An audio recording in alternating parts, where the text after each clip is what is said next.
बहुत बहुत स्वागत है जी। स्वागत जिंदगी दे ऑनलाइन ਲੈਕਚਰਸ ਦੀ ਵਿਸ਼ੇਸ਼ ਲੜੀ ਦੀ ਅੱਜ ਦੀ ਅਹਿਮ ਕੜੀ ਦੇ ਵਿੱਚ ਮੈਂ ਰਵਨੀਤ ਕੌਰ। ਅੱਜ ਆਪਾਂ ਗੱਲ ਕਰਾਂਗੇ ਸਵਾਗਤ ਜ਼ਿੰਦਗੀ ਵਿਸ਼ੇ ਦੇ ਬਾਰੇ ਵਿੱਚ, ਜਿਸ ਬਾਰੇ ਦੋ ਗੱਲਾਂ ਅਹਿਮੀਅਤ ਰੱਖਦੀਆਂ ਨੇ। ਜੇ ਦੋਹਾਂ ਸ਼ਬਦਾਂ ਨੂੰ ਧਿਆਨ ਨਾਲ ਵੇਖੀਏ ਤਾਂ ਸਵਾਗਤ ਅਤੇ ਜ਼ਿੰਦਗੀ ਦੋਵਾਂ ਨੂੰ ਹੀ ਆਪਾਂ ਸਮੇਂ ਦੀ ਅਹਿਮ ਲੋੜ ਮੰਨ ਸਕਦੇ ਹਾਂ। ਸਵਾਗਤ ਤੇ ਜ਼ਿੰਦਗੀ ਦੋਵਾਂ ਸ਼ਬਦਾਂ ਨੂੰ ਅੱਡ-ਅੱਡ ਕਰਦਿਆਂ ਜੇ ਆਪਾਂ ਨਿਖੇੜ ਕੇ ਵੇਖਦੇ ਹਾਂ ਤਾਂ ਸਵਾਗਤ ਵੀ ਸਾਡੇ ਅੱਜ ਦੇ ਸਮੇਂ ਦੀ ਬਹੁਤ ਵੱਡੀ ਲੋੜ ਹੈ, ਕਿਉਂਕਿ ਕਿਸੇ ਦਾ ਮਨੋ ਸਵਾਗਤ ਉਹੀ ਕਰ ਸਕਦਾ ਹੈ, ਕਿਸੇ ਦੀ ਤਾਰੀਫ ਜਾਂ ਪ੍ਰਸ਼ੰਸਾ ਉਹੀ ਕਰ ਸਕਦਾ ਹੈ ਜਿਸ ਦੇ ਵਿੱਚ ਇਹ ਹੁਨਰ ਹੋਵੇ, ਜਿਸ ਦੇ ਵਿੱਚ ਮਾਦਾ ਹੋਵੇ, ਕਿਸੇ ਨੂੰ ਬਰਦਾਸ਼ਤ ਕਰਨ ਦਾ, ਕਿਸੇ ਨੂੰ ਸਵੀਕਾਰ ਕਰਨ ਦਾ, ਕਿਸੇ ਦੀ ਤਾਰੀਫ ਨੂੰ ਜਰਨਾ ਤੇ ਕਿਸੇ ਦੀ ਤਾਰੀਫ ਨੂੰ ਕਰਨਾ ਬਹੁਤ ਜ਼ਰੂਰੀ ਹੈ, ਬਹੁਤ ਲਾਜ਼ਮ ਹੈ ਅੱਜ ਦੇ ਸਮੇਂ ਦੇ ਵਿੱਚ ਇਹ ਤਾਲੀਮ ਆਪਣੇ ਵਿਦਿਆਰਥੀਆਂ ਨੂੰ ਵੀ ਦੇਣਾ। ਦੂਸਰੀ ਗੱਲ, ਜੇ ਜ਼ਿੰਦਗੀ ਨੂੰ ਲਈਏ ਤਾਂ ਜ਼ਿੰਦਗੀ ਅਜਿਹਾ ਸ਼ਬਦ ਹੈ ਜਿਹਦੇ ਬਾਰੇ ਅਸੀਂ ਅਕਸਰ ਸੋਚਦੇ ਹੀ ਨਹੀਂ, ਹਾਲਾਂਕਿ ਅਸੀਂ ਹਰ ਰੋਜ਼ ਜ਼ਿੰਦਗੀ ਜਿਉਂਦੇ ਹਾਂ। ਸਾਡੀ ਜੋ ਜ਼ਿੰਦਗੀ ਹੈ ਇਹ ਬਿਲਕੁਲ ਸਾਹ ਲੈਣ ਵਾਂਗ ਇੱਕ ਅਜਿਹੀ ਪ੍ਰਕਿਰਿਆ ਬਣ ਗਈ ਹੈ ਜਿਸ ਵੱਲ ਸਾਡਾ ਧਿਆਨ ਹੀ ਨਹੀਂ ਜਾਂਦਾ। ਪਰ ਬਹੁਤ ਜ਼ਰੂਰੀ ਹੈ ਕਿ ਅਸੀਂ ਜ਼ਿੰਦਗੀ ਨੂੰ ਸੱਚਮੁੱਚ ਦੇ ਅਰਥਾਂ ਦੇ ਵਿੱਚ ਅਜਿਹੇ ਤਰੀਕੇ ਨਾਲ, ਮਿਸਾਲੀ ਤਰੀਕੇ ਨਾਲ ਜਿਉਂ ਕੇ ਵਿਖਾਈਏ ਕਿ ਹਰ ਕੋਈ ਉਸ ਤੋਂ ਪ੍ਰੇਰਨਾ ਲੈ ਸਕੇ, ਅਸੀਂ ਵੀ ਨਾਜ਼ ਕਰੀਏ ਤੇ ਕੋਈ ਹੋਰ ਵੀ ਉਸ ਉੱਪਰ ਨਾਜ਼ ਕਰੇ। ਬੱਚਿਓ, ਪਹਿਲਾਂ ਆਪਾਂ ਗੱਲ ਕਰਦੇ ਹਾਂ ਲੋੜ ਦੀ, ਕਿ ਸਾਡੇ ਕੋਲ ਪਹਿਲਾਂ ਵੀ ਕਾਫੀ ਵਿਸ਼ੇ ਸੀ ਪੜ੍ਹਨ ਵਾਸਤੇ, ਪਹਿਲਾਂ ਵੀ ਸਾਡੇ ਬਸਤੇ ਕਿਤਾਬਾਂ ਦੇ ਨਾਲ ਭਰੇ ਹੁੰਦੇ ਸੀ। ਫਿਰ ਕਿਉਂ ਅਜਿਹੀ ਲੋੜ ਜਾਂ ਜ਼ਰੂਰਤ ਮਹਿਸੂਸ ਹੋਈ ਜਿਹਦੇ ਕਰਕੇ ਇੱਕ ਨਵਾਂ ਵਿਸ਼ਾ ਤੁਹਾਡੇ ਸਿਲੇਬਸ ਅਸਲ ਦੇ ਵਿੱਚ ਇਹ ਵਿਸ਼ਾ ਹੀ ਅਜਿਹਾ ਜਿਹਦੀ ਲੋੜ ਸਿਰਫ ਤੇ ਸਿਰਫ ਤੁਹਾਨੂੰ ਆਪਣੀ ਪ੍ਰੀਖਿਆ ਪਾਸ ਕਰਨ ਲਈ ਜਾਂ ਆਪਣੇ ਸਕੂਲ ਦੇ ਵਿੱਚ ਪੀਰੀਅਡ ਲਗਾਉਣ ਤੱਕ ਸੀਮਤ ਨਹੀਂ ਹੈ। ਇਹ ਅਜਿਹੀ ਲੋੜ ਆ ਜਿਹੜੀ ਤੁਸੀਂ ਆਪਣੇ ਘਰਾਂ 'ਚ ਵੀ ਮਹਿਸੂਸ ਕਰਦੇ ਹੋ, ਸਮਾਜ ਦੇ ਵਿੱਚ ਵੀ ਮਹਿਸੂਸ ਕਰਦੇ ਹੋ, ਤੇ ਹੋਰ ਤਾਂ ਹੋਰ ਜਦੋਂ ਕੋਈ ਤੁਹਾਨੂੰ ਇਹ ਤਾਨਾ ਦੇ ਦੇਵੇ, ਇਹ ਮਿਹਣਾ ਮਾਰ ਦੇਵੇ ਕਿ ਵੈਸੇ ਤਾਂ ਤੂੰ ਪੜ੍ਹਿਆ ਲਿਖਿਆ ਤੇ ਤੈਨੂੰ ਇਸ ਗੱਲ ਦਾ ਨਹੀਂ ਪਤਾ, ਜਾਂ ਤੇਰੇ ਵਿੱਚ ਇਹ ਗੁਣ ਨਹੀਂ ਹੈ, ਤੈਨੂੰ ਕਿਸੇ ਨੇ ਦੱਸਿਆ ਨਹੀਂ, ਤੈਨੂੰ ਜ਼ਿੰਦਗੀ ਜਿਉਣ ਦਾ ਚੱਜ ਨਹੀਂ ਆਉਂਦਾ, ਬਸ ਇਸ ਤਰ੍ਹਾਂ ਦੇ ਮਿਹਣੇ ਕਰਕੇ ਫਿਰ ਸਾਡਾ ਮਨ ਕਰਦਾ ਹੈ ਕਿ ਅਸਲੀਅਤ ਦੇ ਵਿੱਚ ਅਸਲੀ ਇਨਸਾਨ ਬਣਾਉਣ ਵਾਲੀ ਸਿੱਖਿਆ ਕਿਤੇ ਨਾ ਕਿਤੇ ਅਜੇ ਵੀ ਕਿਸੇ ਪੱਖੋਂ ਅਧੂਰੀ ਸੀ, ਤੇ ਉਸ ਘਾਟ ਨੂੰ ਪੂਰਾ ਕਰਨ ਲਈ ਅਸੀਂ ਲੈ ਕੇ ਆਏ ਹਾਂ ਇਹ ਨਵਾਂ ਵਿਸ਼ਾ ਜਿਸ ਦਾ ਨਾਂ ਹੈ ਸਵਾਗਤ ਜ਼ਿੰਦਗੀ। ਅਸੀਂ ਬਹੁਤ ਲੋਕਾਂ ਦਾ ਸਵਾਗਤ ਕਰਦੇ ਹਾਂ ਜ਼ਿੰਦਗੀ ਦੇ ਵਿੱਚ, ਬਹੁਤ ਸਾਰੇ ਸਮਿਆਂ ਦਾ, ਮੌਕਿਆਂ ਦਾ, ਨਵੀਆਂ ਤਬਦੀਲੀਆਂ ਦਾ ਸਵਾਗਤ ਕਰਦੇ ਹਾਂ, ਪਰ ਜਿਹੜਾ ਇਹ ਵਿਸ਼ਾ ਇੱਕ ਅਜਿਹਾ ਸਵਾਗਤ ਮੰਗਦਾ ਜਿਹਦੇ ਵਿੱਚ ਤੁਹਾਨੂੰ ਪਹਿਲੇ ਵਿਸ਼ਿਆਂ ਨਾਲੋਂ ਬੜਾ ਫਰਕ ਨਜ਼ਰ ਆਏਗਾ। ਤੇ ਇੱਕ ਗੱਲ ਹੋਰ ਵੀ ਅਜ਼ਮਾ ਕੇ ਵੇਖਿਓ ਕਿ ਇਸ ਵਿਸ਼ੇ ਨਾਲ ਤੁਹਾਡੇ ਬਾਕੀ ਵਿਸ਼ਿਆਂ ਦੀ ਤਿਆਰੀ ਜ਼ਿਆਦਾ ਚੰਗੀ ਤਰ੍ਹਾਂ ਹੋਵੇਗੀ, ਕਿਉਂਕਿ ਇਹਦੇ ਨਾਲ ਤੁਹਾਡਾ ਮਨ ਇਕਾਗਰ ਹੋ ਜਾਏਗਾ, ਤੁਹਾਡਾ ਮਿਹਨਤ ਕਰਨ ਨੂੰ ਦਿਲ ਕਰੇਗਾ। ਹੁਣ ਅਕਸਰ ਤੁਹਾਨੂੰ ਮਾਪੇ ਜਾਂ ਅਧਿਆਪਕ ਕਹਿੰਦੇ ਨੇ, ਵਾਰ-ਵਾਰ ਕਹਿੰਦੇ ਨੇ ਮਿਹਨਤ ਕਰ, ਮਿਹਨਤ ਕਰ, ਪਰ ਤੁਹਾਡਾ ਮਨ ਨਹੀਂ ਕਰਦਾ ਹੁੰਦਾ। ਕਈ ਵਾਰ ਕਿਤਾਬ ਖੁੱਲੀ ਹੁੰਦੀ ਹੈ, ਅੱਖਰ ਦਿਖ ਰਹੇ ਹੁੰਦੇ ਨੇ, ਪਰ ਸਾਡਾ ਧਿਆਨ ਉੱਥੇ ਹੁੰਦਾ ਹੀ ਨਹੀਂ ਹੈ। ਇਹੀ ਕੁਝ ਸਾਡੇ ਨਾਲ ਵੀ ਹੁੰਦਾ ਰਿਹਾ ਜਦੋਂ ਅਸੀਂ ਪੜ੍ਹਦੇ ਹੁੰਦੇ ਸੀ। ਪਰ ਇਹ ਇੱਕ ਅਜਿਹਾ ਵਿਸ਼ਾ ਜਿਹੜਾ ਤੁਹਾਨੂੰ ਇਹ ਚੀਜ਼ ਵੀ ਸਿਖਾ ਦੇਵੇਗਾ, ਤੁਹਾਡੇ ਅੰਦਰ ਹੀ ਇਹ ਗੁਣ ਪੈਦਾ ਹੋ ਜਾਣਾ ਕਿ ਕਿਵੇਂ ਧਿਆਨ ਟਿਕਾ ਕੇ ਪੜ੍ਹਿਆ ਜਾ ਸਕਦਾ। ਤੇ ਪੜ੍ਹਨਾ ਸਿਰਫ ਆਪਾਂ ਆਪਣੀਆਂ ਕਿਤਾਬਾਂ ਨੂੰ ਹੀ ਨਹੀਂ, ਬਲਕਿ ਜ਼ਿੰਦਗੀ ਦੀ ਕਿਤਾਬ ਨੂੰ ਵੀ ਜ਼ਰੂਰ ਪੜ੍ਹਨਾ। ਤੁਸੀਂ ਗਣਿਤ ਵਿਸ਼ੇ ਦੇ ਵਿੱਚ ਪਹਾੜੇ ਸਿੱਖ ਜਾਂਦੇ ਹੋ, ਪਰ ਉਹ ਪਹਾੜੇ ਸਾਡੇ ਜ਼ਿੰਦਗੀ ਦੀਆਂ ਪਹਾੜ ਵਰਗੀਆਂ ਸਮੱਸਿਆਵਾਂ ਨਾਲ ਨਜਿੱਠਣ ਦੇ ਲਈ ਕਾਫੀ ਨਹੀਂ ਹੁੰਦੇ, ਕਿਤੇ ਕੁਝ ਹੋਰ ਵੀ ਕਰਨਾ ਬਾਕੀ ਰਹਿ ਜਾਂਦਾ। ਅਸੀਂ ਗਣਿਤ ਦੇ ਵਿੱਚ ਅਲਜਬਰਾ ਪੜ੍ਹਦੇ ਹਾਂ, ਉਹਦੇ ਵਿੱਚ ਲਿਖਿਆ ਹੁੰਦਾ ਮੰਨ ਲਓ x ਇਹ ਆ, ਮੰਨ ਲਓ y ਇਹ ਆ, ਜਾਂ ਹੋਰ ਵੀ ਬੜੀ ਜਗ੍ਹਾ ਤੇ ਅਸੀਂ ਮੂਲਧਨ ਮੰਨ ਲਓ 100 ਆ। ਇਹ ਚੀਜ਼ਾਂ ਨੂੰ ਅਸੀਂ ਮੰਨ ਲੈਂਦੇ ਹਾਂ, ਪਰ ਕੀ ਕਦੇ ਉਸ ਪੜ੍ਹਾਈ ਨੇ ਕਿਸੇ ਰੁੱਸੇ ਹੋਏ ਬੱਚੇ ਨੂੰ ਮਨਾਉਣਾ ਸਿਖਾਇਆ? ਉਸ ਨੂੰ ਇਹ ਮੰਨ ਲੈਣਾ ਸਿਖਾਇਆ कि दूसरा भी अपनी जगह सही हो सकदा। सो हुण असीं ये गल भी करनी आ कि जदों गुस्सा आवे, जदों रुस्से होईए तां किवें मन सकदे आ, किवें कोई सही गल नूं मन लैणा, पल्ले बन लैणा। समाजिक सिੱਖਿਆ ਦੇ ਵਿੱਚ किन्ने ही राजे राणियां दियां हकूमतां, सल्तनतां नूं पढ़ चुके आ, पर कदे ये भी तो सोचो बच्चों, तुहाडा मन भी एक सल्तनत है ते इस दे सुल्तान तुसी आप हो। इसलिए अपने मन वल भी ध्यान देने की ज़रूरत है। गुरमत दे विच असीं पढ़दे हां, कबीर साहिब दा फरमान है, बंदे खोज दिल हर रोज़। सो अपने मन की खोज करनी भी बहुत ज़रूरी है। देशां, धरतियां, अणुआं, परमाणुआं दे नाल नाल अपने मन नूं हर रोज़ थोड़ा जिहा ठकोर के पुछना बनदा कि असीं अपने मन नूं हराउण लई दुनिया च नहीं आए। जिवें गुरु नानक देव जी ने भी कहा सी, मन जीतै जग जीत। असीं मन नूं हराउणा नहीं है बच्चों, तो फिर की करना तुसीं दसो। हाँ, असीं अपने मन नूं जितना है। अगली गल ये कि असीं ਸਾਹਿਤ भी पढ़ते हाँ, तुहानूं शायद लगे कि असीं चंगे इंसान बनने दे लई, चंगे गुण सीखण लई बड़ियां वधिया वधिया कहानियां अंग्रेजी, हिंदी, पंजाबी ये पढ़ते रहने आ, पर इस विषय का फर्क आ। उन्हां कहानियां, नाटकां, एकांगी वगैरह दे विच तुसीं जो पात्रां नूं पढ़दे हो उन्हां दा पात्र चित्रण कर लैंदे हो, पर यह अजिहा विशा जिहदे विच तुसीं अपना पात्र चित्रण आप करना। हुण तुसीं अपने आप नूं चितरना है कि मैं किहो जिहा पात्र हाँ, अपने आप बारे सोचना। और ये उर्दू शायरी दे विच कहा जाता है कि हमेशा रहता है दूसरों की तलाश में आदमी, डरता है कहीं खुद से ना मुलाकात हो जाए। इस वास्ते ज़रूरी है गीत तां वसदे करां दी होंद ने, गाण दे पंखे रूआं नूं गाण दे। गीत तां वसदे करां दी होंद ने, गाण दे पंखे रूआं नूं गाण दे। दिल तां वसदे ने बुलाउंदे ने अजे, लोग ही रस्ता ना करदा जाण दे। दिल तां वसदे ने बुलाउंदे ने अजे, लोग ही रस्ता ना करदा जाण दे। हाँ, लोग ही रस्ता ना करदा जाण दे, लोग ही रस्ता ना करदा जाण दे। होर तां होर मैं एक सवाल तुहानूं होर पुछदी हाँ कि तुसीं बच्चों आदर सत्कार पहलां भी करदे हो, तुसीं सिੱਖਿਆ होया। ये नहीं कि असीं अज ही नैतिक सिੱਖਿਆ देण लगे हाँ, बल्कि नैतिक सिੱਖਿਆ तुहाडे मापिਆਂ ने भी सिखाई है। ते ज्यों-ज्यों तुसीं इन्हां किताबां नूं पढ़ोगे तुहानूं पता लगेगा कि तुहाडे अध्यापक, तुहाडे पहले अध्यापक तो तुहाडे मापे है, तुहाडी माँ, तुहाडा पिता, तुहाडे दादा दादी, नाना नानी, वड्डे भैण भरा, ये सब साडे अध्यापक ने जिन्हां तों असीं सिੱਖਿਆ, जिंदगी तो असीं सिੱਖਿਆ। ते उन्हां ने सानू बड़ा कुछ सिखाया, सत्कार करना सिखाया। तुसीं सिੱਖੇ होए हो, करदे हो रिस्पैक्ट, असीं वेखदे हां, पर एक अजिहा इंसान है अक्सर तुसीं उस दा सत्कार नहीं करदे। वो इंसान कौन है? ज़रा ये सोच के जवाब दिओ। बहुत सारे बच्चे है जिहड़े उस इंसान दा सत्कार नहीं करते। जी, वो इंसान हो तुसी आप। अगर तुसी अपने आप दा सत्कार नहीं करदे तां तुसी सही अर्थां दे विच सारियां दा सत्कार नहीं कर सकदे।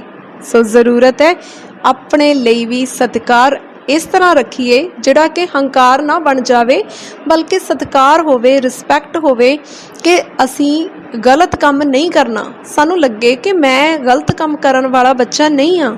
इस तरह का सत्कार साडे विच होना चाहिए। और अजिहे लोग समाज दे विच भी बड़ी ईमानदारी नाल विचरदे आ, क्योंकि इस किताब की लोड़ ये भी सी कि असीं अखबारां दे विच की कुछ पढ़दे हाँ, असीं आले दुआले किन्ना कुछ देखदे हाँ, लुट्टां चोरियां बड़ा कुछ हुंदा है, बेइंसाफी हुंदी है और दुनिया दे विच बड़ियां समस्यावां ने। सो लोड़ है मनुख नूं चंगा मनुख बनाए जाण दी, सही अर्थां च मनुख बनाए जाण दी।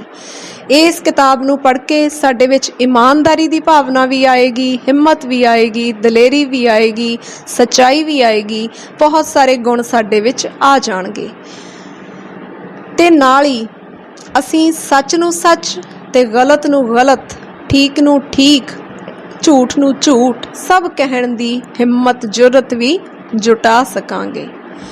ਕਿਸੇ ਤੇ ਕਿਵੇਂ ਭਰੋਸਾ ਕਰਨਾ, ਕਿੰਨਾ ਭਰੋਸੇਯੋਗ ਬਣਨਾ, ਇਹ ਵੀ ਬੜਾ ਜ਼ਰੂਰੀ ਹੈ।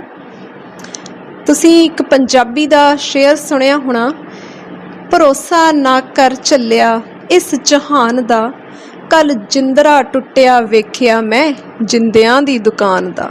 ਸੋ ਜਿੱਥੇ ਜਿੰਦਿਆਂ ਦੀ ਦੁਕਾਨ ਦੇ ਵੀ ਜਿੰਦੇ ਟੁੱਟ ਜਾਂਦੇ ਨੇ, ਉਸ ਦੁਨੀਆ ਦੇ ਵਿੱਚ ਰਹਿੰਦਿਆਂ ਹੋਇਆਂ ਅਸੀਂ ਇਮਾਨਦਾਰੀ ਕਿਵੇਂ ਲਿਆ ਸਕਦੇ ਹਾਂ, ਭ੍ਰਿਸ਼ਟਾਚਾਰ ਕਿਵੇਂ ਰੋਕ ਸਕਦੇ ਹਾਂ, ਇਹ ਸਾਰੇ ਗੁਣ ਸਾਡੇ ਵਿੱਚ ਮੌਜੂਦ ਹੋਣੇ ਚਾਹੀਦੇ ਨੇ, ਤਾਂ ਕਰਕੇ ਅਸੀਂ ਸਮਾਜ ਦੀ ਨਕਸ਼ ਨੁਹਾਰ ਬਦਲ ਸਕਦੇ ਹਾਂ। ਦਹਿਕਦੇ ਅੰਗਿਆਰਾਂ ਤੇ ਸੌਂਦੇ ਰਹੇ ਨੇ ਲੋਕ, ਇਸ ਤਰ੍ਹਾਂ ਵੀ ਰਾਤ ਨੂੰ ਰੁਸ਼ਨਾਉਂਦੇ ਰਹੇ ਨੇ ਲੋਕ।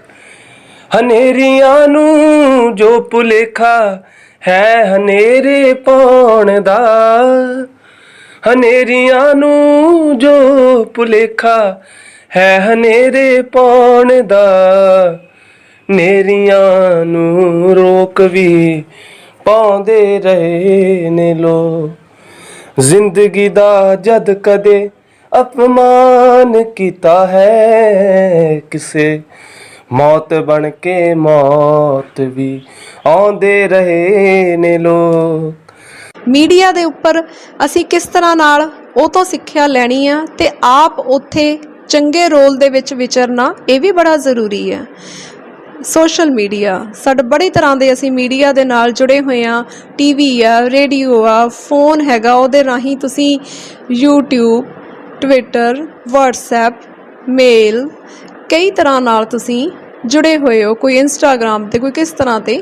ਸੋ ਤੁਸੀਂ ਇਹਨਾਂ ਸੋਸ਼ਲ ਜਿਹੜੀਆਂ ਸਾਈਟਸ ਨੇ, ਤੁਸੀਂ ਜਿਹੜੇ ਸੋਸ਼ਲ ਲਿੰਕਸ ਨੇ ਉਹ ਬਣਾਏ ਹੋਏ ਨੇ, ਪਰ ਫੇਸਬੁੱਕ ਨੂੰ ਕਿਸ ਤਰ੍ਹਾਂ ਸਹੀ ਵਰਤਣਾ, YouTube ਦਾ ਸਹੀ ਇਸਤੇਮਾਲ ਕਿਵੇਂ ਕਰਨਾ, ਅਸੀਂ ਕਿਵੇਂ ਸਮਾਰਟ ਵਰਕ ਕਰਨਾ, ਆਪਣੇ ਕਰੀਅਰ ਦੇ ਲਈ, ਆਪਣੀ ਭਵਿੱਖ ਦੇ ਲਈ ਕਿਵੇਂ ਚੁਣੌਤੀਆਂ ਨਾਲ ਨਜਿੱਠਣ ਲਈ ਅਸੀਂ ਜਾਣਕਾਰੀ ਲੈਣੀ ਆ ਇਸ ਆਪਣੇ ਸੋਸ਼ਲ ਮੀਡੀਆ ਜ਼ਰੀਏ, ਫੋਨ ਦੇ ਜ਼ਰੀਏ, ਮੋਬਾਈਲ ਦੇ ਜ਼ਰੀਏ, ਲੈਪਟਾਪ ਦੇ ਜ਼ਰੀਏ। ਬੁਰਾਈਆਂ ਤੋਂ ਕਿਵੇਂ ਬਚਣਾ, ਤਿਲਕਣਬਾਜ਼ੀ ਤੋਂ ਕਿਵੇਂ ਬਚਣਾ, ਇਹ ਸਾਰਾ ਕੁਝ ਇਹ ਵੀ ਦੱਸਿਆ ਗਿਆ ਇਸ ਕਿਤਾਬ ਦੇ ਜ਼ਰੀਏ। ਕਿਉਂਕਿ ਤੁਸੀਂ ਇਹ ਅਧਿਆਪਕ ਸਾਹਿਬਾਨ ਨੇ ਵੀ ਨੋਟ ਕੀਤਾ ਹੋਣਾ ਤੇ ਬੱਚਿਆਂ ਦੇ ਵਿੱਚ ਅਸੀਂ ਅਕਸਰ ਹੀ ਦੇਖਦੇ ਹਾਂ ਕਿ ਮੋਬਾਈਲ ਨੇ ਸਾਡੀ ਜ਼ਿੰਦਗੀ ਨੂੰ ਗਤੀ ਤਾਂ ਦਿੱਤੀ ਆ, ਪਰ ਪ੍ਰਗਤੀ ਨਹੀਂ ਦਿੱਤੀ। ਅਸੀਂ ਤਰੱਕੀ ਉਨੀ ਨਹੀਂ ਕੀਤੀ, ਅਸੀਂ ਤੇਜ਼ ਜ਼ਰੂਰ ਬਹੁਤ ਹੋ ਗਏ ਹਾਂ। ਸੋ ਹੁਣ ਉਸ ਤੇਜ਼ੀ ਨੂੰ ਅਸੀਂ ਤਰੱਕੀ ਦੇ ਰੂਪ ਦੇ ਵਿੱਚ ਵੀ ਲੈ ਕੇ ਆਉਣਾ। ਇਹ ਛੋਟੀਆਂ-ਛੋਟੀਆਂ ਗੱਲਾਂ ਨੇ, ਪਰ ਛੋਟੀਆਂ-ਛੋਟੀਆਂ ਗੱਲਾਂ ਵੀ ਬਹੁਤ ਜ਼ਿਆਦਾ ਮਹੱਤਵਪੂਰਨ ਹੁੰਦੀਆਂ ਨੇ। ਤੁਸੀਂ ਖੁਦ ਮਹਿਸੂਸ ਕਰਕੇ ਵੇਖੋ। ਇੱਕ ਗੱਲ ਮੈਂ ਤੁਹਾਨੂੰ ਕਹਿੰਦੀ ਹਾਂ, ਜ਼ਰਾ ਸੋਚਿਓ ਜ਼ਰੂਰ ਇਸ ਬਾਰੇ ਕਿ ਅਸੀਂ ਪਹਾੜ ਦੇ ਉੱਪਰ ਤਾਂ ਖੜ ਸਕਦੇ ਹਾਂ, ਪਰ ਕੀ ਅਸੀਂ ਇੱਕ ਸੂਈ ਦੇ ਸਿਰੇ ਤੇ ਖੜ ਸਕਦੇ ਹਾਂ? ਹਾਲਾਂਕਿ ਪਹਾੜ ਕਿੰਨਾ ਵੱਡਾ ਹੁੰਦਾ ਤੇ ਸੂਈ ਕਿੰਨੀ ਛੋਟੀ ਹੁੰਦੀ ਹੈ। ਇਸ ਲਈ ਛੋਟੀਆਂ ਗੱਲਾਂ ਨੂੰ ਵੀ ਅਣਗੌਲੇ ਨਹੀਂ ਕਰਨਾ, ਜੋ ਵੀ ਛੋਟੀਆਂ-ਛੋਟੀਆਂ ਗੱਲਾਂ ਸਾਨੂੰ ਸਿਖਾਈਆਂ ਜਾਂਦੀਆਂ ਨੇ। ਇਸੇ ਤਰ੍ਹਾਂ ਸਮਾਜ ਦੇ ਵਿੱਚ, ਘਰ ਪਰਿਵਾਰ 'ਚ ਅਸੀਂ ਦੇਖਦੇ ਹਾਂ ਸਾਡੇ ਘਰਾਂ 'ਚ ਉਨਾ ਤਵਾਜ਼ੁਨ ਨਹੀਂ ਹੈਗਾ, ਬੈਲੈਂਸ ਨਹੀਂ ਹੈਗਾ। ਔਰਤ ਦੀ ਕਿਤੇ ਨਾ ਕਿਤੇ ਦੁਰਦਸ਼ਾ ਹੁੰਦੀ ਹੈ ਨਾ, ਪਰ ਅਸੀਂ ਉਹ ਚੀਜ਼ ਨੂੰ ਦੇਖਣਾ ਕਿ ਕੁੜੀਆਂ ਪ੍ਰਤੀ, ਔਰਤਾਂ ਪ੍ਰਤੀ ਅਸੀਂ ਕਿਵੇਂ ਚੰਗੇ ਵਿਹਾਰ ਨੂੰ ਬਣਾਈ ਰੱਖਣਾ। ਉਸ ਦੇ ਲਈ ਮੈਂ ਤੁਹਾਨੂੰ ਇੱਕ ਛੋਟੀ ਜਿਹੀ ਉਦਾਹਰਨ ਦਿੰਦੀ ਹਾਂ, ਬੜੀ ਦਿਲਚਸਪ ਉਦਾਹਰਨ ਹੈ ਬੱਚਿਓ। ਸਪੇਨ ਦੇਸ਼ ਦਾ ਤੁਸੀਂ ਨਾਂ ਸੁਣਿਆ ਹੋਵੇਗਾ। ਸਪੇਨ ਦੇ ਵਿੱਚ ਜਿਹੜੀਆਂ ਪਤਨੀਆਂ ਸੀਗੀਆਂ, ਉਹਨਾਂ ਨੂੰ ਘਰਾਂ ਵਿੱਚ ਬੜੇ ਕੰਮ ਕਰਨੇ ਪੈਂਦੇ ਸੀ, ਕੱਪੜੇ ਧੋਣੇ ਪੈਂਦੇ ਸੀ, ਹਰ ਵਾਰੀ ਉਹਨਾਂ ਨੂੰ ਹੀ ਕੱਪੜਿਆਂ ਵਾਲੀ ਮਸ਼ੀਨ ਵਰਤਣੀ ਪੈਂਦੀ ਸੀ। ਤਾਂ ਸਪੇਨ ਦੇਸ਼ ਦੇ ਵਿੱਚ ਇੰਜੀਨੀਅਰਸ ਨੇ ਇੱਕ ਅਜਿਹੀ ਮਸ਼ੀਨ ਤਿਆਰ ਕੀਤੀ ਜਿਹੜੀ ਕੱਪੜੇ ਤਾਂ ਧੋਂਦੀ ਸੀ, ਪਰ ਹਰ ਵਾਰੀ ਉਸ ਨੂੰ ਇੱਕੋ ਹੀ ਬੰਦਾ ਨਹੀਂ ਸੀ ਚਲਾ ਸਕਦਾ, ਇੱਕੋ ਹੀ ਇਨਸਾਨ ਦੇ ਹੱਥਾਂ ਨਾਲ ਨਹੀਂ ਸੀ ਚੱਲਦੀ। ਸੋ ਉਸ ਦਾ ਨਾਂ ਰੱਖਿਆ ਗਿਆ ਸੀ ਯੂਅਰ ਟਰਨ, ਕਿ ਹੁਣ ਤੁਹਾਡੀ ਵਾਰੀ ਹੈ। ਜੇ ਅੱਜ ਪਤਨੀ ਨੇ ਕੱਪੜੇ ਧੋਤੇ ਆ ਤਾਂ ਕੱਲ੍ਹ ਨੂੰ ਪਤੀ ਨੂੰ ਹੱਥ ਲਾ ਕੇ ਹੀ ਕੱਪੜੇ ਧੋਣੇ ਪੈਣਗੇ, ਤਾਂ ਉਹ ਮਸ਼ੀਨ ਨੇ ਚੱਲਣਾ। ਇੱਕੋ ਹੀ ਹੱਥ ਨਾਲ, ਇੱਕੋ ਹੀ ਇਨਸਾਨ ਦੇ ਹੱਥਾਂ ਨਾਲ ਉਹ ਨਹੀਂ ਸੀ ਚੱਲਦੀ। ਤਾਂ ਕੀ ਅਜਿਹੀਆਂ ਮਸ਼ੀਨਾਂ ਦੇ ਨਾਲ ਅਸੀਂ ਆਪਣੇ ਪਰਿਵਾਰਾਂ ਨੂੰ, ਆਪਣੇ ਸਮਾਜ ਨੂੰ ਸਮਝਾਵਾਂਗੇ? ਕਿਉਂ ਨਹੀਂ ਅਸੀਂ ਆਪਣੇ ਬੱਚਿਆਂ ਨੂੰ ਹੁਣੇ ਤੋਂ ਹੀ ਇਸ ਲਈ ਕਰਾਂਗੇ ਕਿ ਆਪਣੇ ਹਿੱਸੇ ਦੇ ਕੰਮ ਅਸੀਂ ਆਪ ਕਰਨੇ ਆ, ਆਪਣੇ ਕੱਪੜੇ ਆਪ ਧੋਣੇ ਆ, ਆਪ ਤਿਆਰ ਹੋਣਾ, ਸਫਾਈ ਕਰਨੀ ਆ। ਸੋ ਇਹ ਸਾਰੀਆਂ ਗੱਲਾਂ ਹੁਣੇ ਤੋਂ ਹੀ ਸਾਨੂੰ ਸਿੱਖਣੀਆਂ ਪੈਣਗੀਆਂ। ਔਰਤਾਂ ਦਾ ਸਤਿਕਾਰ ਕਿਵੇਂ ਕਰਨਾ, ਕੁੜੀਆਂ ਦੇ ਨਾਲ ਮੁੰਡਿਆਂ ਨੇ ਕਿਸ ਤਰ੍ਹਾਂ ਵਿਚਰਨਾ ਤੇ ਕੁੜੀਆਂ ਨੇ ਮੁੰਡਿਆਂ ਨਾਲ ਕਿਸ ਤਰ੍ਹਾਂ ਵਿਚਰਨਾ, ਕਿਸ ਤਰ੍ਹਾਂ ਨਾਲ ਅਸੀਂ ਆਪਣਾ ਇਖਲਾਕ ਚਰਿੱਤਰ ਕਾਇਮ ਰੱਖਦੇ ਹੋਏ ਵਧੀਆ ਇਨਸਾਨ ਬਣ ਕੇ ਦਿਖਾਉਣਾ, ਇਹ ਸਾਰੀਆਂ ਚੀਜ਼ਾਂ ਬਹੁਤ ਜ਼ਰੂਰੀ ਹੈ। ਇੱਕ ਜ਼ਰੂਰਤ ਸਾਨੂੰ ਇਹ ਵੀ ਲੱਗੀ ਸੀ ਕਿ ਜਦੋਂ ਅਸੀਂ ਵੇਖਦੇ ਹਾਂ ਬਾਕੀ ਜੀਵ ਜਗਤ ਦੇ ਵਿੱਚ, ਬੱਚਿਓ ਮੇਰਾ ਇੱਕ ਸਵਾਲ ਵੀ ਹੈ ਇੱਥੋਂ ਹੀ ਨਿਕਲਦਾ ਤੁਹਾਨੂੰ, ਕਿ ਜਿਹੜਾ ਸਾਡੇ ਵਿੱਚ ਰਿਸ਼ਤਾ ਹੈ, ਬਹੁਤ ਸਾਰੇ ਰਿਸ਼ਤੇ ਨੇ ਜਿਹੜੇ ਬਾਕੀ ਜਾਨਵਰਾਂ ਜੀਵਾਂ ਦੇ ਵਿੱਚ ਵੀ ਹੈਗੇ ਆ, ਪਰ ਉਹ ਕਿਹੜਾ ਰਿਸ਼ਤਾ ਜਿਹੜਾ ਸਿਰਫ ਤੇ ਸਿਰਫ ਇਨਸਾਨ ਦੇ ਵਿੱਚ ਹੀ ਹੁੰਦਾ ਹੈ, ਜਿਹਨੂੰ ਸਿਰਫ ਇਨਸਾਨ ਹੀ ਨਿਭਾ ਸਕਦਾ, ਤੇ ਬੰਦੇ ਦਾ ਮੁੱਖ ਲੱਛਣ ਵੀ, ਉਹਦੀ ਪਛਾਣ ਵੀ ਇਹੋ ਹੀ ਹੈ ਜੀ। ਜਾਨਵਰਾਂ ਦੇ ਵਿੱਚ ਵੀ ਮਾਂ ਹੁੰਦੀ ਹੈ, ਬਾਪ ਹੁੰਦਾ, ਤਾਂ ਪਰ ਉਹ ਉਸ ਰਿਸ਼ਤੇ ਦੀ ਉਹਨਾਂ ਨੂੰ ਹੁੰਦੀ ਹੈ ਪਛਾਣ, ਪਤਾ ਹੁੰਦਾ, ਕਾਫੀ ਸਮਾਂ ਉਹ ਯਾਦ ਰੱਖ ਲੈਂਦੇ ਨੇ। ਪਰ ਇੱਕ ਸਾਡਾ ਮੁੱਖ ਤੌਰ 'ਤੇ ਰਿਸ਼ਤਾ ਹੈ ਭੈਣ ਭਰਾ ਦਾ ਰਿਸ਼ਤਾ, ਜਿਹੜਾ ਸਿਰਫ ਇਨਸਾਨ ਜਗਤ 'ਚ ਹੀ ਪਛਾਣਿਆ ਜਾਂਦਾ ਹੈ, ਜਾਨਵਰਾਂ ਨੂੰ ਇਸ ਦੀ ਪਛਾਣ ਨਹੀਂ ਹੁੰਦੀ। ਸੋ ਅਸੀਂ ਆਪਣੇ ਚਰਿੱਤਰ ਨੂੰ, ਆਪਣੀਆਂ ਭਾਰਤੀ ਸਾਡੀਆਂ ਸੱਭਿਆਚਾਰਕ ਵਿਰਾਸਤੀ ਕਦਰਾਂ ਕੀਮਤਾਂ, ਪੰਜਾਬ ਦੇ ਸੱਚ ਤੇ ਸੁੱਚ ਦੇ ਸੱਭਿਆਚਾਰ ਦੇ ਜ਼ਰੀਏ ਅਸੀਂ ਇੰਨਾ ਕੁ ਬੁਲੰਦ ਰੱਖਣਾ ਹੈ ਆਪਣੇ ਚਰਿੱਤਰ ਨੂੰ ਕਿ ਅਸੀਂ ਇਸ ਰਿਸ਼ਤੇ ਦਾ ਮਹੱਤਵ ਸਮਝੀਏ, ਸਮਾਜ ਦੇ ਵਿੱਚ ਆਪਣਾ ਇਖਲਾਕ ਉੱਚਾ ਬਣਾਈ ਰੱਖੀਏ। ਔਰ ਇਹਦੇ ਕਰਕੇ ਅਸੀਂ ਬਹੁਤ ਸਾਰੀਆਂ ਬਿਮਾਰੀਆਂ ਤੋਂ, ਜਿਵੇਂ ਏਡਸ ਤੋਂ, ਹੈਪੇਟਾਈਟਸ ਤੋਂ ਤੇ ਹੋਰ ਵੀ ਬਹੁਤ ਸਾਰੀਆਂ ਬਿਮਾਰੀਆਂ ਨੇ, ਉਹਨਾਂ ਤੋਂ ਕਾਫੀ ਹੱਦ ਤੱਕ ਬਚ ਸਕਦੇ ਹਾਂ।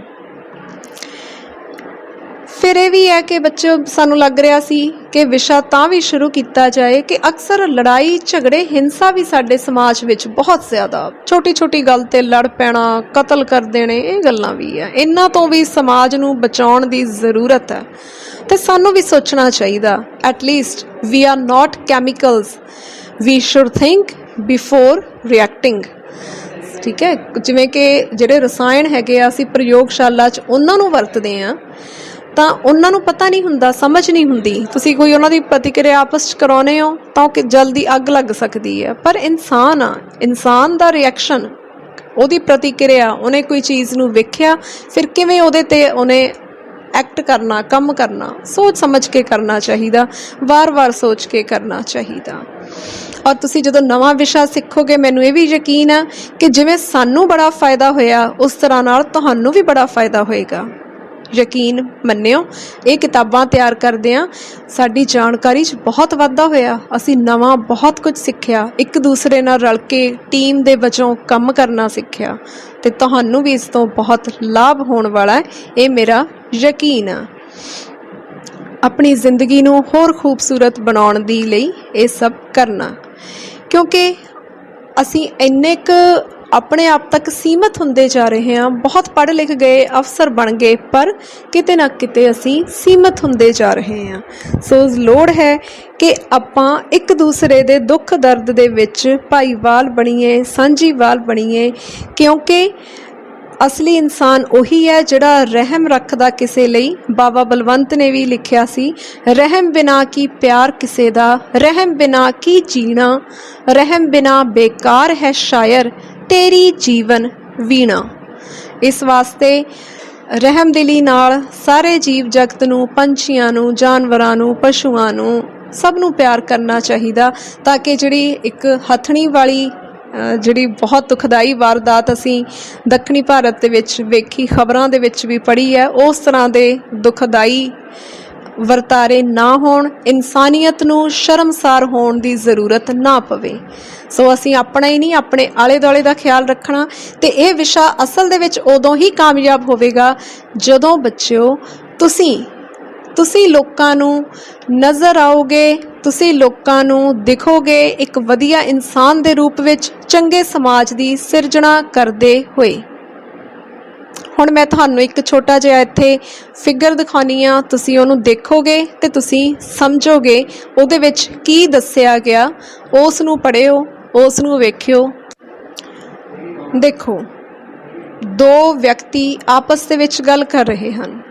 ਪਹਿਲਾ ਦੂਸਰੇ ਨੂੰ ਪੁੱਛਦਾ ਹੈ ਕਿ ਤੇਰਾ ਕੀ ਹਾਲ ਹੈ, ਤੇ ਉਹ ਬੰਦਾ ਜਵਾਬ ਦਿੰਦਾ ਹੈ ਬਈ ਤੈਨੂੰ ਕੀ, ਮੈਂ ਜਿਵੇਂ ਮਰਜ਼ੀ ਹੋਵਾਂ।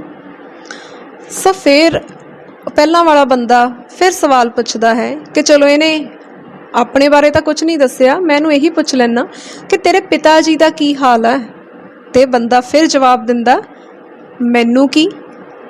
ਸੋ ਜਿਹੜਾ ਇਹ ਤੈਨੂੰ ਕੀ ਤੇ ਮੈਨੂੰ ਕੀ ਦਾ ਚੱਕਰ ਆ, ਅਸਲ ਦੇ ਵਿੱਚ ਇੱਥੇ ਹੀ ਬਹੁਤ ਸਾਰੇ ਦੁਖਦਾਈ ਵਰਤਾਰੇ ਲੁਕੇ ਹੋਏ ਨੇ। ਕਿਉਂਕਿ ਅਸੀਂ ਵੀ ਇਹ ਸੋਚ ਲੈਂਦੇ ਹਾਂ ਕਿ ਅਸੀਂ ਕਿਸੇ ਦੀ ਮਦਦ ਕਿਉਂ ਕਰੀਏ, ਅਸੀਂ ਕੀ ਲੈਣਾ। ਪਰ ਜ਼ਰੂਰ ਸੋਚੋ, ਅਸੀਂ ਜੇ ਲੈਣਾ ਤਾਂ ਕਿਸੇ ਦੀ ਮਦਦ ਕਰਕੇ ਬਹੁਤ ਕੁਝ ਮਿਲਦਾ। ਦੱਸੋ ਬੱਚਿਓ, ਕੀ ਮਿਲਦਾ ਸਾਨੂੰ? ਸਭ ਤੋਂ ਜ਼ਿਆਦਾ ਸਕੂਨ ਮਿਲਦਾ, ਸ਼ਾਂਤੀ ਮਿਲਦੀ ਆ, ਸੰਤੁਸ਼ਟੀ ਮਿਲਦੀ ਆ, ਖੁਸ਼ੀ ਮਿਲਦੀ ਆ। ਤੇ ਖੁਸ਼ੀ ਇੱਕ ਅਜਿਹੀ ਚੀਜ਼ ਹੈ ਜਿਹੜੀ ਸਾਡੇ ਕੋਲ ਭਾਵੇਂ ਨਾ ਵੀ ਹੋਵੇ ਤਾਂ ਵੀ ਅਸੀਂ ਦੂਸਰੇ ਨੂੰ ਦੇ ਸਕਦੇ ਹਾਂ।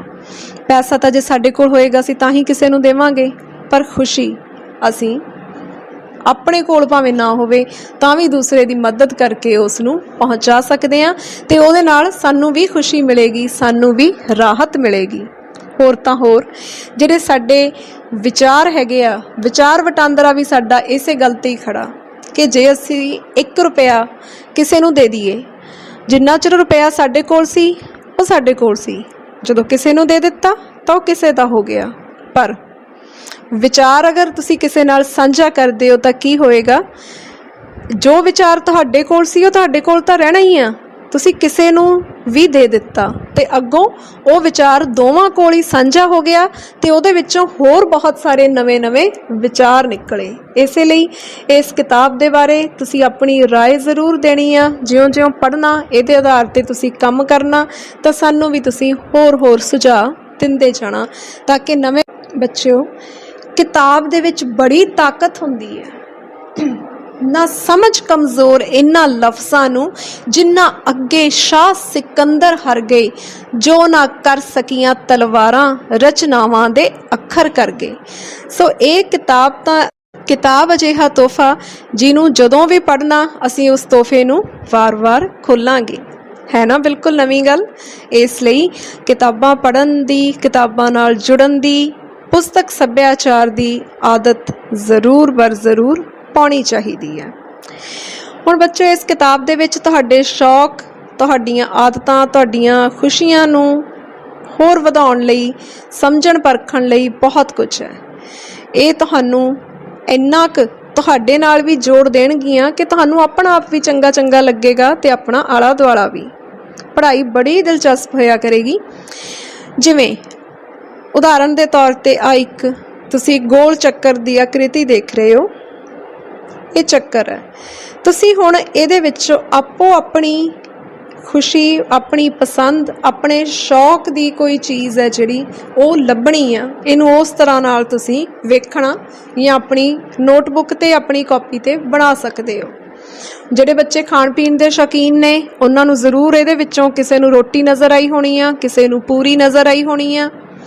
ਇਸੇ ਤਰ੍ਹਾਂ ਜਿਹੜੇ ਕੁਦਰਤ ਦੇ ਪ੍ਰੇਮੀ ਆ ਉਹਨਾਂ ਨੂੰ ਕਿਸੇ ਨੂੰ ਚੰਨ, ਕਿਸੇ ਨੂੰ ਸੂਰਜ ਨਜ਼ਰ ਆਇਆ ਹੋਏਗਾ।